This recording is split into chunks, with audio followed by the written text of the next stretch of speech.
ദേവാമൃതം. ദേവാമൃതത്തിൽ ഇനി ജ്യോതിഷ പങ്ക്തി. ദേവാമൃതം.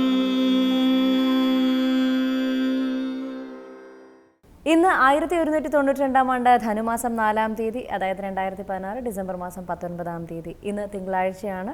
നക്ഷത്രം 16 നാഴിക മകവും ബാക്കി പൂരവുമാണ്. അപ്പോൾ അതുപോലെ ജ്യോതിഷ പങ്ക്തിയിൽ നമ്മളോടൊപ്പമുള്ളത് സർ ഡോക്ടർ പദവികൾ ഉൾപ്പെടെ നിരവധി ദേശീയവും അന്തർദേശീയവുമായ പുരസ്കാരങ്ങൾ നേടിയിട്ടുള്ള 45 വർഷത്തിലധികമായി തിരുവിതാംകൂർ ദേവസ്വം ബോർഡ് മേൽശാന്തിയായി സേവനമനുഷ്ഠിച്ചിട്ടുള്ള നമുക്കൊക്കെ ജ്യോതിഷപരമായ മാർഗ്ഗനിർദ്ദേശങ്ങൾ നൽകുന്ന കുടമാളൂർ ശർമാജി അദ്ദേഹമാണ്. അദ്ദേഹത്തെ വളരെ ആദരവോടെ നമുക്ക് ഇന്നത്തെ അധ്യായത്തിലേക്ക് സ്വാഗതം ചെയ്യാം. നമസ്കാരം ശർമാജി. നമസ്കാരം. ഇന്നത്തെ കത്തിലേക്ക്. ബഹുമാനപ്പെട്ട ശർമാജി, എൻ്റെ മകൻ്റെ കാര്യം അറിയുവാനാണ് ഈ കത്തെഴുതുന്നത്. മകൻ പഠനത്തിൽ വളരെ മിടുക്കനായിരുന്നു. MSc MTech ഡിഗ്രി എടുത്തു. പഠനം കഴിഞ്ഞ ഉടൻ അധ്യാപകനായി ഒരു എഞ്ചിനീയറിംഗ് കോളേജിൽ കയറി. പിന്നെ ആ ജോലി രാജിവെച്ച് മറ്റൊരു എഞ്ചിനീയറിംഗ് കോളേജിൽ കയറി. ഇങ്ങനെ 5 കോളേജുകൾ കയറിയിറങ്ങി. എല്ലായിടത്തു നിന്നും സ്വയം രാജിവെക്കുന്നു. ഇപ്പോൾ സ്വന്തമായി IT സ്ഥാപനം നടത്തുന്നു. അതും വലിയ നഷ്ടത്തിലാണ്. 5 വർഷം മുൻപ് മകൻ വിവാഹിതനായി. ആ ബന്ധം 20 ദിവസം മാത്രമേ നീണ്ടു നിന്നുള്ളൂ. ആ ബന്ധം വേർപിരിഞ്ഞു. ഞാൻ റിട്ടയർഡ് അധ്യാപികയാണ്. 68 വയസ്സായി. മേടത്തിലെ മകം നാളാണ്. 1 വർഷം മുൻപ് ഭർത്താവ് മരിച്ചു. മകന് യാതൊരു ഉത്തരവാദിത്വവുമില്ല. എന്നാണ് അവൻ ഉത്തരവാദിത്വത്തോടെ ജീവിക്കുന്നത്? ഇനിയൊരു വിവാഹത്തിന് മകന് യോഗമുണ്ടോ? മകൻ്റെ ഗ്രഹനില ചുവടെ ചേർക്കുന്നു. ഈ ഗ്രഹനിലയിലും കന്നി ലഗ്നം, ലഗ്നത്തിൻ്റെ 4-ാം ഭാവത്തിൽ പാപഗ്രഹമായ സൂര്യൻ, 7-ാം ഭാവത്തിൻ്റെ അധിപൻ്റെ കൂടെ പാപഗ്രഹമായ പാപഗ്രഹം, 10-ാം ഭാവത്തിൽ ഗുളികൻ. അറിഞ്ഞുകൊണ്ടാണോ അറിയാൻ പാടില്ലാതെയാണോ അല്ലെങ്കിൽ എടുത്തെഴുതിയതിൽ വന്ന മിസ്റ്റേക്കാണോ ഈ ഗ്രഹനില തെറ്റാണ്. എന്നാൽ ഇത് ശരിയായിട്ടാണ് ഞാനിപ്പോൾ അത് മറുപടി പറഞ്ഞിരിക്കുന്നത്.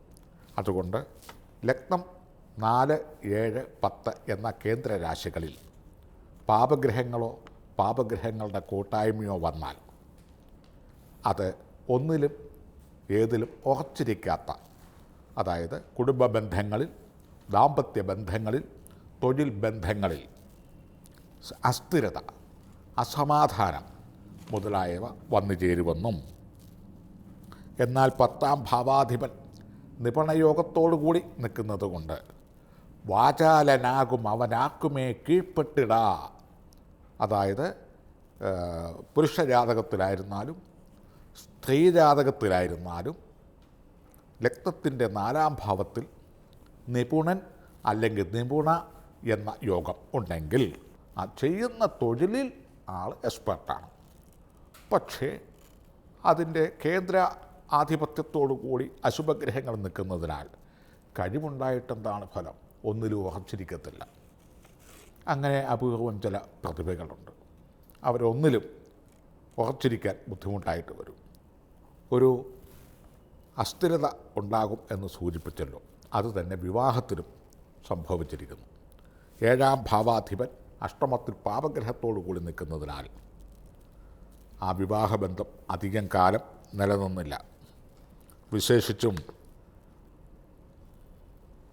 വിവാഹ ദാമ്പത്യകാരകൻ ശുക്രൻ എന്ന ഗ്രഹത്തിൻ്റെ 12-ാം ഭാവത്തിലും അതിൻ്റെ വൈവാഹിക ദാമ്പത്തിക സ്ഥാനത്തും പാപഗ്രഹമായ ശനി എന്ന ഗ്രഹത്തിൻ്റെ നോട്ടവും, അല്ല ശനി എന്ന് പറയുന്ന ഗ്രഹം നിൽക്കുകയും ചെയ്തതിനാൽ അത് എംപ്ലോയ്മെൻറ്റ് വിവാഹമായി പോകും. എംപ്ലോയ്മെൻറ്റ് എന്ന് പറയുമ്പോൾ തന്നെ എംപ്ലോയ്മെൻറ്റ് ജോലി പോലെ 3 മാസം 6 മാസം വരെ നിലനിൽക്കുന്നത്, അത് കഴിഞ്ഞാൽ പിരിച്ചുവിടും എന്ന് പറയുന്ന പോലെ ഒരു സ്ഥിരതയില്ലാത്ത ഒരു ബന്ധമായി തീരും. അത് ആരുടെയോ കുറ്റമാകാം, അല്ലെങ്കിൽ കുറ്റമൊന്നുമല്ല, അങ്ങനെ വിധിയാവാം. അവയ്ക്കുള്ള പ്രതിവിധികൾ തന്ത്രശാസ്ത്രത്തിൽ പറയുന്നു.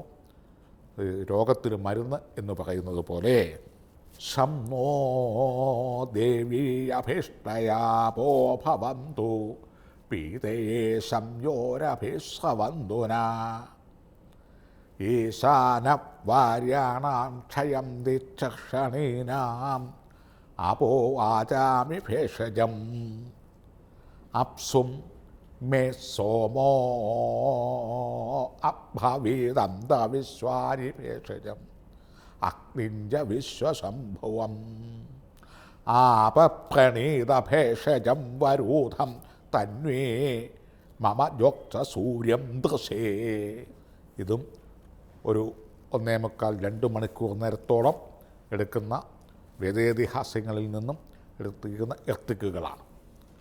അതായത് ദേവന്മാരും ഋഷിവര്യന്മാരും മനുഷ്യരാശിക്ക് അതികഠിനമായ ദോഷങ്ങൾ ഉള്ള പക്ഷം അവയിൽ നിന്ന് മഴ നനയാതിരിക്കാൻ കുടയും വെയിൽ കൊള്ളാതിരിക്കാൻ രൂഢവും ചൂടുന്നത് പോലെ അല്ലെ രോഗങ്ങൾക്ക് ഔഷധം എന്ന പോലെ എല്ലാത്തിലും ശമനം വരുവാൻ വേണ്ടി മാനവരാശിക്ക് യഥാത് കാലഘട്ടങ്ങളിൽ ഉപദേശിച്ചു കൊടുത്തിട്ടുള്ളതായ ഈ മഹനീയമായ ഋത്തിക്കുകൾ മന്ത്രോച്ചാരണങ്ങൾ കൊണ്ട് സ്വസ്തികം, ഭാഗ്യസൂക്തം, നവഗ്രഹം, ബൃഹസ്പതി, ശൈവപഞ്ചാക്ഷരം മുതലായതും പത്മങ്ങളിലേക്ക് ജല ഗന്ധപുഷ്പധൂപദീപ ജലാന്തം, അതായത് പഞ്ചഭൂതങ്ങളെ കൊണ്ട് ദേവതാമൂർത്തികളെ സങ്കല്പിച്ച് പ്രസ്തുത വിവരങ്ങളെല്ലാം അവതരിപ്പിച്ച് ദോഷകാഠിന്യം കുറയ്ക്കുവാനായി പഞ്ചഭൂത ശക്തികളെ കൊണ്ട്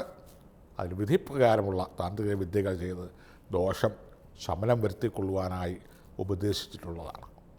ഇപ്രകാരം നല്ല കർമ്മയെക്കൊണ്ട് ചെയ്യിപ്പിച്ച് ഇതിനുള്ള കാഠിന്യങ്ങൾ മാറ്റിയാൽ 2017 ആഗസ്റ്റ് ശേഷം മകന് പെർമനൻ്റായ ഉദ്യോഗം ലഭിക്കുകയും അതുപോലെ തന്നെ മനസ്സിന് ഇണങ്ങിയ രീതിയിലുള്ള ഒരു അധ്യാപികയെ തന്നെ വിവാഹം കഴിച്ചവരുടെ ജീവിതം മുന്നോട്ട് കൊണ്ടുപോകാൻ സാധിക്കുന്നതുമാണ്. ഇപ്രകാരമുള്ള സാധ്യതകൾ ഗ്രഹനിലയിലെ നവാംശകത്തിലുണ്ട്. അതായത് എന്താണ് നവാംശകം എന്നൊക്കെ ഉള്ളത് വരും കാലങ്ങളിൽ പറയുന്നതാണ്. ഗ്രഹനിലപ്രകാരമുള്ള ദോഷപരിഹാരങ്ങൾ ചെയ്താൽ ചിലർക്ക് അത് അച്ചട്ടായിട്ട് ഫലിക്കും, ചിലർക്ക് ഭാഗികമായിട്ട് ഫലിക്കും, ചിലർക്ക് മുക്കാൽ ഭാഗം ഫലിക്കും, ചിലർക്ക് അതിൻ്റെ പ്രതിവിധികൾ ചെയ്യുന്നതിന് മുമ്പേ ഫലം കണ്ടു തുടങ്ങും, ചിലർക്ക് ചിലപ്പം ഒന്നിലധികം ഓവർഡോസ് ചെയ്യേണ്ടതായിട്ട് വരും. ഇതെല്ലാം മുജ്ജന്മം, ഈ ജന്മം, മാതാപിതാക്കളുടെ മധ്യമരജു, അന്തിമരജു, ഷഷ്ടാഷ്ടമം, അഷ്ടമഷഷ്ടം മുതലായവയെ കേന്ദ്രീകരിച്ചാണ് ഈ അടുത്ത തലമുറയിലേക്കുള്ള രോഗങ്ങളും ദോഷങ്ങളും അവയുടെ പരിഹാരങ്ങളും എല്ലാം കുടികൊള്ളുന്നത്. അതൊക്കെ വരും എപ്പിസോഡുകളിൽ സന്ദർഭോചിതപരമായി വിവരിച്ചു തരുന്നതാണ്. ഇപ്രകാരം ദോഷപരിഹാരങ്ങൾ ചെയ്ത് വരുന്ന ആഗസ്റ്റിന് ശേഷം പെർമനൻ്റ് ജോലിക്ക് പ്രതീക്ഷിക്കാവുന്നതാണ്. ജ്യോതിഷപംക്തിയുടെ ഇന്നത്തെ അധ്യായം ഇവിടെ പൂർണ്ണമാവുകയാണ്. ജ്യോതിഷപരമായ മാർഗ്ഗനിർദ്ദേശങ്ങൾ ഡോക്ടർ കുടമാളൂർ ശർമാജിയിൽ നിന്ന് അറിയുവാൻ ആഗ്രഹിക്കുന്നവർ താഴെ കാണുന്ന നമ്പറിൽ അദ്ദേഹത്തെ കോൺടാക്ട് ചെയ്യാവുന്നതാണ്. പ്രശ്നപരിഹാരങ്ങൾ സ്വായത്തമാക്കാവുന്നതാണ്. നമുക്കൊരു ചെറിയ ഇടവേളയ്ക്ക് ശേഷം തിരികെ എത്താം വാസ്തുശാസ്ത്രവുമായി. ദേവാമൃതം